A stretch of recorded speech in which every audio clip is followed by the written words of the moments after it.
Gaza തെരുവിലെ ചോര കണ്ട് ഞാനും എഴുതട്ടൊരു കണ്ണീർ കാവ്യം.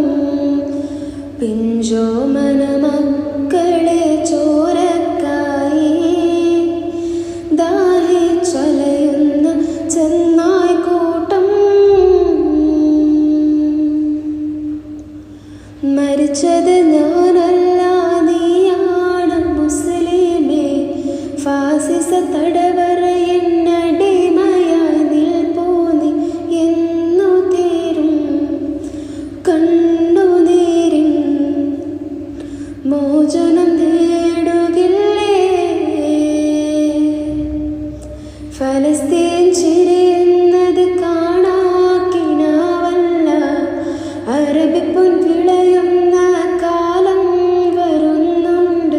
തഖ്വ കൊണ്ട് നേടിടുമേ ഫാസിസം കരയോ